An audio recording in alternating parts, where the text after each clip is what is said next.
इनको उद्योगपतियों से कोई बैर नहीं है, लेकिन सिर्फ एक ही उद्योगपतियों पर इस तरह की रहमदिली जिस तरह से दिखाई जा रही है, उसको लेकर कांग्रेस पार्टी की आपत्ति, इस पर क्या कहेंगे? बहुत सही, यही है। मैं आप ही के माध्यम से अमित श्रीवास्तव जी के बाद के दोहरे चरित्र को निकालना चाहता हूँ। अनगिनत व्यापारी हैं, फिर छत्तीसगढ़ में 11,000 करोड़ अडानी को क्यों? अशोक गहलोत ने जो रेड कार्पेट बिछाया राजस्थान में, बाकी अनगिनत व्यापारियों में से किसी को क्यों नहीं?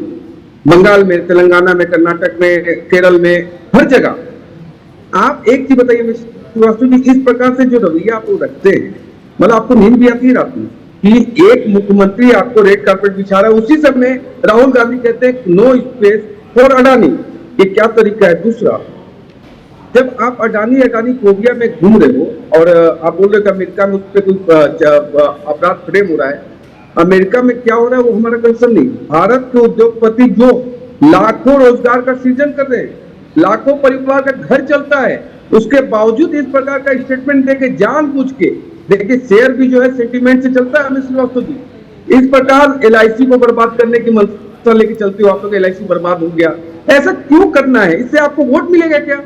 प्रदेश की जनता और देश की जनता बहुत समझदार हो चुकी है, ऐसे नैरेटिव सेट करने से सेट नहीं होगा। तीसरा महत्वपूर्ण विषय कि आपके पास अनगिनत व्यापारी हैं, तो जो भूपेश बघेल जी ने बोला था कि अगर आपको पेड़ नहीं कटवाना है तो अपने घर का एसी, बिजली, टीवी बंद कर दो, वो किस व्यापारी के लिए बंद करवा रहे थे? लाइट जो बिजली बंद करवा रहे थे भूपेश बघेल जी, उस समय जब पेड़ कटा था तो आप अमित श्रीवास्तव जी कहाँ थे? आप तो एक पेड़। निशिकांत जी, हाल ही में आपकी ही पार्टी के एक मंत्री पहुंचे थे, अभी कुछ दिन पहले की बात है, मुश्किल से एक हफ्ते पहले की बात है, उन्होंने भी यही बात कही। आप जिस बात को लेकर आप भूपेश बघेल पर निशाना साध रहे हैं, उन्होंने भी कहा कि अगर पेड़ नहीं कटेंगे तो कोयला कहां से बनेगा, बिजली कहां से बनेगी? तो उसी लाइन पर तो आप भी चल रहे हैं। प्रैक्टिकली अगर बात करेंगे तो ये प्रैक्टिकली है, आपको चीजें भी चाहिए, लेकिन लाखों पेड़ हमने लगाए, नए पेड़ लगाए, उसको बचा भी रहे हैं, और जो बड़े पेड़ थे उनको दोबारा रिप्लांट भी किया गया।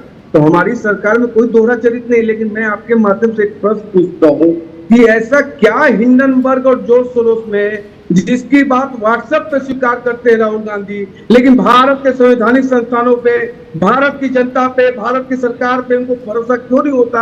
आज तो इस बात का खुल्लम खुल्ला कर दिया जाए कि अमित श्रीवास्तव जी कैसे हिंडनबर्ग आपकी सरकार चला रहे हैं क्या, या जॉर्ज सोरोस चला रहे हैं, या जिस प्रकार से रिमोट से आपके मनमोहन सिंह की सरकार चल रही थी वैसा कुछ कर रहे हैं आप लोग। यहाँ ऐसा नहीं है, सबका साथ सबका विकास होना चाहिए। इंडस्ट्री भी महत्वपूर्ण है, पर्यावरण भी महत्वपूर्ण है, रोजगार सृजन भी महत्वपूर्ण है।